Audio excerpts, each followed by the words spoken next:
नमस्कार दोस्तों, स्वागत है आप सभी लोगों का सोनो स्टडी क्लासेस यूट्यूब चैनल में। दोस्तों मैं आप लोग को एनसीईआरटी बुक क्लास 12th समाजशास्त्र चैप्टर 5 सामाजिक विषमता और बहिष्कार के स्वरूप पर प्रश्नोत्तर मैं आप लोगों को इस वीडियो में बताऊंगा। प्रश्न नंबर 1, सामाजिक विषमता व्यक्तियों की विषमता से कैसे भिन्न है? उत्तर, व्यक्तिगत असमानता से तात्पर्य व्यक्तियों में मानसिक तथा शारीरिक विशेषताओं में विचलन तथा विध्वंस से है। सामाजिक असमानता का अर्थ उस सामाजिक व्यवस्था से है जहां कुछ लोग संसाधनों के द्वारा विभिन्न अवसरों का लाभ उठाते हैं जबकि कुछ लोग इससे वंचित रह जाते हैं। संपत्ति, शिक्षा, स्वास्थ्य तथा अवस्था के मामलों में कुछ लोगों का स्तर बहुत ऊंचा ऊंचा है जबकि कुछ लोगों का बहुत ही निम्न स्थान है। कुछ विषमताएं निम्नलिखित रूपों में भी प्रकट होती हैं। नंबर 1, सामाजिक स्तरीकरण। नंबर 2, पूर्वाग्रह। नंबर 3, रूढ़िवादिता। नंबर 4, भेदभाव। प्रश्न नंबर 2, सामाजिक स्तरीकरण की कुछ विशेषताएं बतलाइए। उत्तर, सामाजिक स्तरीकरण की कुछ प्रमुख विशेषताएं अग्रलिखित हैं। नंबर 1, सामाजिक स्तरीकरण एक सामाजिक विशेषता है। यह व्यक्तिगत मतभेदों का कारण नहीं है।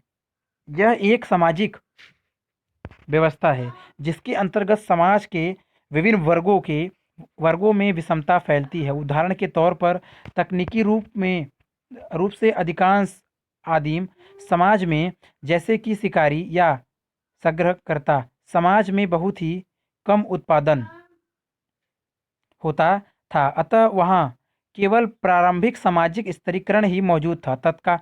तकनीकी रूप से अधिक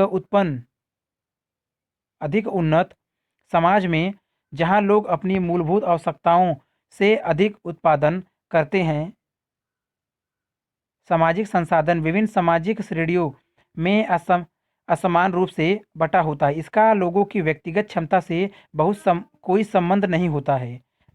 नंबर 2, सामाजिक स्तरीकरण पीढ़ी दर पीढ़ी होता है। यह परिवार और सामाजिक संसाधनों के एक पीढ़ी से अगली पीढ़ी के उत्तराधिकार के रूप में घनिष्ठता से जुड़ा है। इससे सामाजिक अवस्था निर्धारित होती है। उदाहरण, एक बच्चा माता पिता की सामाजिक स्थिति को प्राप्त करता है। जन्म ही व्यवसाय का निर्धारण करता है। एक दलित पारंपरिक व्यवस्था जैसे खेतिहर मजदूर, सफाई कर्मी अथवा चमड़े के काम में ही बनकर रह जाता है।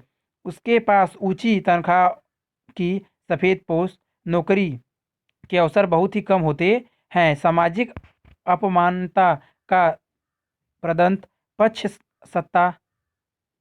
सजातीय विवाह से और मजबूत होता है। जैसे विवाह अपनी ही जाति के सदस्यों में सीमित होता है, अतः अंतर जातीय विवाह के द्वारा जातीयता को खत्म करने की संभावना समाप्त हो जाती है। नंबर 3, सामाजिक स्तरीकरण को विश्वास और विचारधारा के द्वारा समर्थन मिलता है।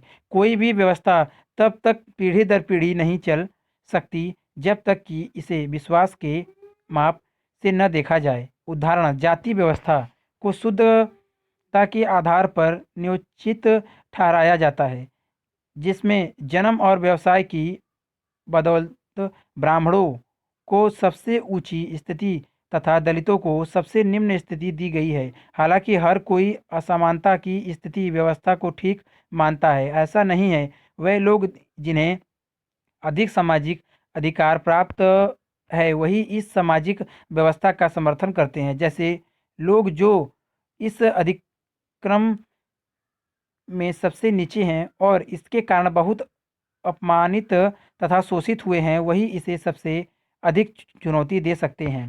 प्रश्न नंबर 3, आप पूर्वाग्रह और अन्य किस्म की राय अपनी विश्वास के बीच भेद कैसे करेंगे? उत्तर, पूर्वाग्रह का अर्थ होता है कि पूर्व काल्पनिक कल्पित निर्णय अर्थात पूर्व में किया गया विचार। पूर्वाग्रह एक समूह के सदस्यों के द्वारा दूसरे समूह के सदस्यों के बारे में पूर्व कल्पित विचार होता है। पूर्वाग्रह सकारात्मक अथवा नकारात्मक हो सकता है। एक पूर्वाग्रह से ग्रस्त व्यक्ति में विचार प्रत्यक्ष साक्ष्य के बजाय सुनी सुनाई बातों पर आधारित होते हैं। इस शब्द का प्रयोग सामान्यतः नकारात्मक अर्थ में ही किया जाता है। दूसरी तरफ इन संबंध में किसी भी व्यक्ति का किसी के लिए जो अवधारणा बनती है वह जानकारी तथा तथ्यों पर आधारित नहीं होती है। प्रश्न नंबर 4, सामाजिक अपवर्धन या बहिष्कार क्या है? उत्तर, सामाजिक बहिष्कार एक ऐसी प्रक्रिया है जिसके अंतर्गत किसी भी व्यक्ति अथवा समूह के द्वारा सामाजिक जीवन में सामाजिक, आर्थिक तथा राजनीतिक रूप से भेदभाव का सामना करना पड़ता है। सामाजिक बहिष्कार का स्वरूप संरचनात्मक होता है। यह सामाजिक प्रक्रियाओं का परिणाम होता है, न कि व्यक्तिगत कृत्यों का। इस प्रक्रिया में व्यक्ति सामाजिक प्रक्रियाओं से पूरी तरह से कट जाता है। प्रश्न नंबर 5, आज जाति और आर्थिक असमानता के बीच क्या संबंध है? उत्तर, अधिक्रमित जाति व्यवस्था के अंतर्गत प्रत्येक जाति को एक विशिष्ट स्थान तथा सामाजिक अवस्था प्राप्त होती है।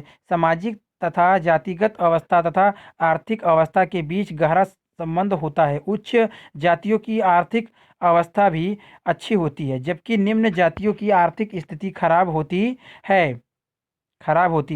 हालांकि 19वीं शताब्दी में जाति तथा व्यवसाय के नीचे का संबंध उतना कठोर नहीं रहा। जाति तथा आर्थिक अवस्था के बीच का जो संबंध पहले था उसमें भी कमी आई है, पर व्यापक रूप से स्थितियों में अब भी कोई उल्लेखनीय परिवर्तन नहीं आया है। उच्च वर्ग के लोगों की उच्च आर्थिक व्यवस्था तथा निम्न वर्ग के लोगों की निम्न आर्थिक व्यवस्था अब भी विद्यमान है। प्रश्न नंबर 6, अस्पृश्यता क्या है? उत्तर, अस्पृश्यता एक सामाजिक कृत्य है जिसके अंतर्गत निचली जातियों के लोगों को कर्मकांड की दृष्टि से अशुद्ध माना जाता है। ऐसा भी माना जाता है कि उसके स्पर्श करने से भी अन्य लोग अशुद्ध हो जाएंगे। जाति व्यवस्था के अधिक्रम में निचली जातियों सबसे नीचे होती हैं। इस तरह की निचली जातियां ज़्यादातर सामाजिक संस्थाओं से बहिष्कृत कर दी गई हैं। यह जाति संस्था का एक अत्यधिक जटिल पहलू है। सामाजिक शुद्धता की दृष्टि से अयोग्य माने जाने वाली जातियों के प्रति कठोर सामाजिक तथा पारंपरिक रीति रिवाजों के लिए वर्जनीय नियम लागू किए जाते हैं। जाति की अधिक्रमित व्यवस्था में उन्हें बाहर का व्यक्ति समझा जाता है।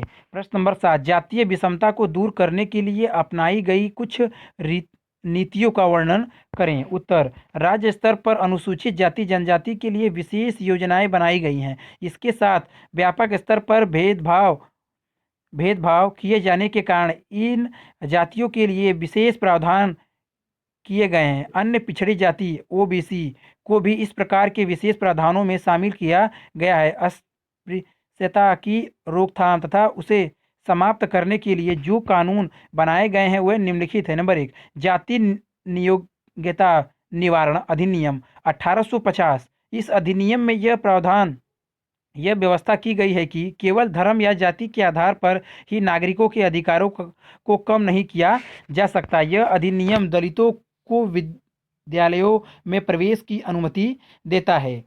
नंबर 2, संविधान संशोधन 93वां अधिनियम 2005। इस अधिनियम के द्वारा उच्च शैक्षणिक संस्था में अन्य पिछड़ी जाति के लिए आरक्षण की व्यवस्था है।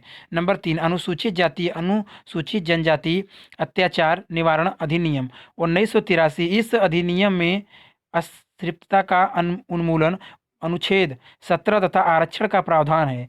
नंबर 4, अत्याचार निवारण का अधिनियम 1989। इस अधिनियम में दलितों तथा आदिवासियों के अधिकारों हेतु मजबूत कानूनी प्रावधान किए गए हैं। प्रश्न नंबर 8, अन्य पिछड़े वर्ग दलितों या अनुसूचित जातियों से भिन्न कैसे हैं? उत्तर, अस्पृश्यता सामाजिक विषमता का स्पष्ट तथा विभेदात्मक स्वरूप था। बावजूद इसके जाति का एक बड़ा समूह ऐसा भी था जिसका दर्जा काफी नीचे था। यह समूह विभिन्न प्रकार के भेदभावों का शिकार था। भूतपूर्व अस्पृश्य समुदायों और इसके नेताओं ने दलित शब्द गढ़ा, जो उन सभी समूहों का उल्लेख करने के लिए अब आमतौर पर स्वीकार कर लिया गया है। दलित शब्द का अर्थ दबा कुचला हुआ होता है, जो उत्पीड़ित लोगों को ओतक है। भारतीय संविधान ने इस संभावना को स्वीकार किया कि अनुसूचित जाति जनजाति के अलावा भी कुछ ऐसे जातीय समूह हो सकते हैं जो कि जातिगत भेदभाव के शिकार हैं। इन समूहों को सामाजिक एवं आर्थिक रूप से पिछड़ा वर्ग अथवा अन्य पिछड़ा वर्ग का नाम दिया गया। अन्य पिछड़ा वर्ग ओबीसी न तो उच्च जातियों की तरह अधिक्रम में ऊपर है, न ही दलित जातियों की तरफ एकदम नीचे। दलितों की अपेक्षा अत्यंत पिछड़ी जातियों में विविधता अधिक है। प्रश्न नंबर 9, आज आदिवासियों से संबंधित बड़े मुद्दे कौन से हैं? उत्तर, जनजातियों को वनवासी समझा जाता है। इसके इनके पहाड़ों अथवा जंगलों में निवास के कारण इनको आर्थिक, सामाजिक और राजनीतिक विशेषताओं की पहचान मिली। आज पूर्वोत्तर राज्यों को छोड़कर देश में ऐसा कोई इलाका नहीं है जहां केवल जनजातीय लोग ही रहते हो। वैसे क्षेत्र जहां जनजाति के लोग संकेतित हैं, वहां उनकी सामाजिक तथा आर्थिक गतिविधियों गैर जनजातियों से ज़्यादा प्रभावकारी है। परंतु स्वतंत्रता के बाद आदिवासियों की जमीन नदियों व बांधों के निर्माण हेतु अधिग्रहित ग्रहित कर ली गई। इसके परिणाम स्वरूप लाखों आदिवासियों को बिना पर्याप्त मुआवजे के अपनी जमीनों से विस्थापित होना पड़ा। आदिवासियों के संसाधनों को राष्ट्रीय विकास तथा आर्थिक समृद्धि के नाम पर उससे छीन लिया गया। उदाहरण के तौर पर नर्मदा पर बनने वाले सरदार सरोवर बांध तथा गोदावरी नदी पर बनने वाले पोलावरम बांध के कारण हजारों आदिवासी विस्थापित हो जाएंगे। सरकार की उदारीकरण की नीतियों ने आदिवासियों का अभावग्रस्तता के गर्त में धकेल दिया है। प्रश्न नंबर 10, नारी आंदोलन ने अपने इतिहास के दौरान कौन कौन से मुख्य मुद्दे उठाए?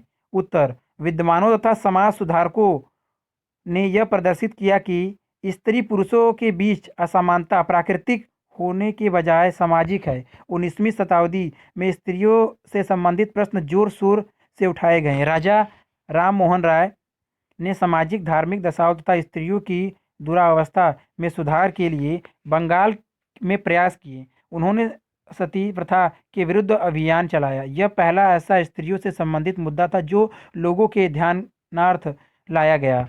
ज्योतिबा फूले एक सामाजिक बहिष्कृत जाति के थे और उन्होंने जातिगत और लैंगिक दोनों की विषमताओं पर प्रहार किया। उन्होंने सत्य शोधन समाज की स्थापना की जिसका प्राथमिक उद्देश्य था सत्य का अन्वेषण।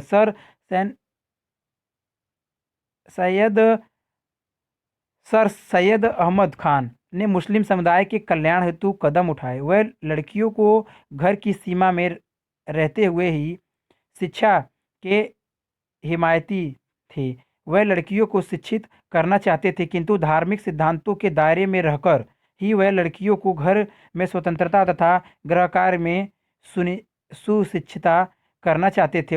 एक महाराष्ट्र की घरेलू महिला ताराबाई शिंदे ने स्त्री पुरुष तुलना नामक किताब लिखी, जिसमें उन्होंने पुरुष प्रधान समाज में अपनाई जा रही दोहरी नीति का प्रतिवाद किया। स्त्रियों के मुद्दे प्रभावकारी रूप से स्तर के दशक